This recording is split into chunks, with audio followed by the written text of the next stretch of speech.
We should go abroad. I think that we should exceed in different emerging markets, and we apply what those countries doing as best as we can in the Bahamas. Yes, because you've been in China, haven't you? Yes, I have. And you've been promoting tourism, and economic development from China. That's because when you have a Bahamian who was in a foreign country exposed, and exposure is required because you learn how. Exposure is required because you learn how developing countries, how they develop their social policies and their economic policies. For example, being in the tourism industry, you have these huge multi-billion-dollar resorts, and we want Bahamians to be able to succeed at the highest level. And because you're dealing with foreign customers and foreign clients, they prefer people who have global experience because now you know how to deal with the people from Dubai, Japan, China, global blend. So one of the things we have is Bahamians do not take opportunities beyond Miami or Canada. And that's the concern. We cannot grow if we don't expose ourselves. And so hence the level of frustration among young millennials in the Bahamas. You are in a relatively small economy. You don't have opportunities, do not abound in the Bahamas. And so you're frustrated. And so we've been... in our country. But I also want to challenge the thinking that government over-involvement in industries is bad. Because if you look in China, it's a controlled economy. It's developing really well.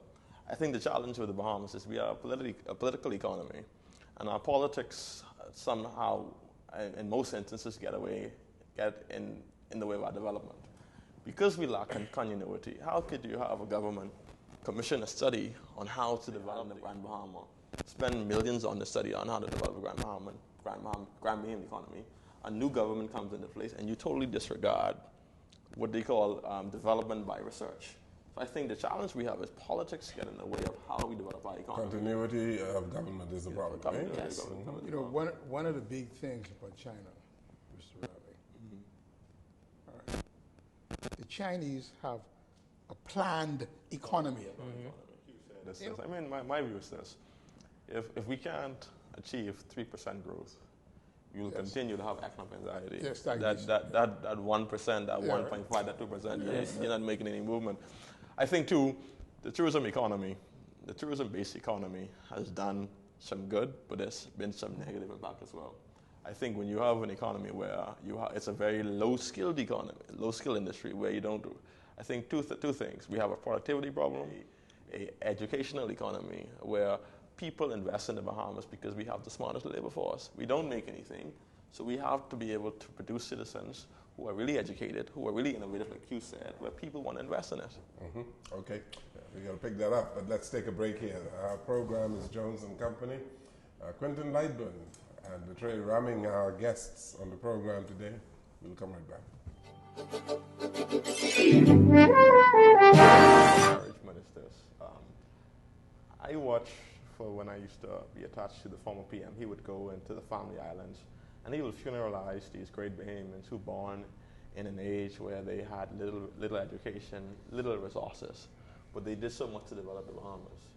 I cannot understand why my generation, more educated, more resources, more technologically advanced, face these great restraints. And I think it's because we live in a time where our social mobility is not heavily dependent on education. Until you could create a society where education is the instrument of advancement, you will continue to have a problem.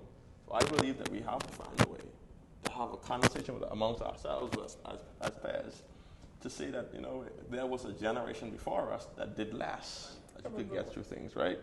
Now, I think that the reason why we have a difficulty integrating our economy is because a lot of Bahamians feel excluded from the economy.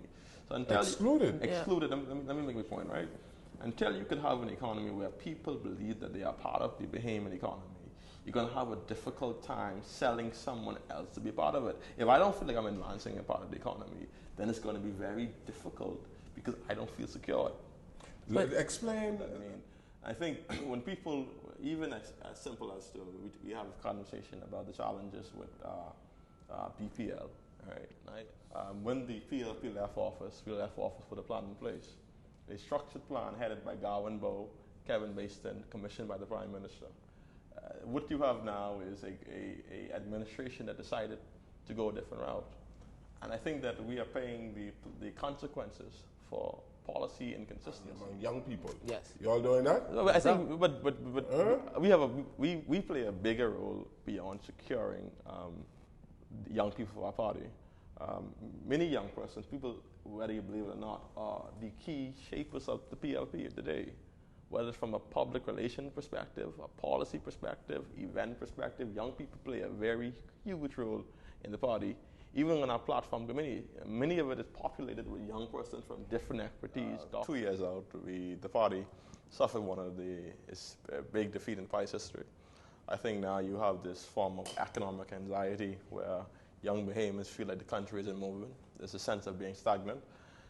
I think that people want the PLP to refocus. I don't use the word rebrand as much, but refocus and recommit itself to its philosophy.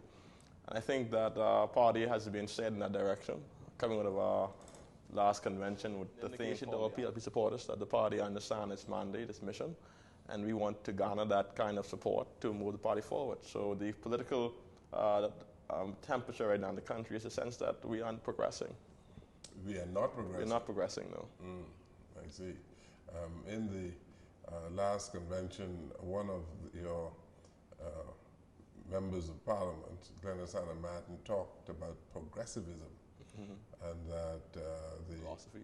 There was a fatigue of leadership, and I think that an example required the PLP to respond to that. And how do we enthuse the party with new leadership and blending that with old? Gentlemen, generally in the Bahamas, voters vote against the government. Why should voters vote for the PLP? Well, I think... Why should voters vote for the PLP? Well, I think going into this election, the party is committed not to winning by default. We believe that we're going to put forth a vision that's going to be inclusive, that's going to speak to the development of our family islands, that's going to speak to expanding the economy, that's going to speak to the development of new industries. I think that if people could find a political organization that they could see themselves advancing,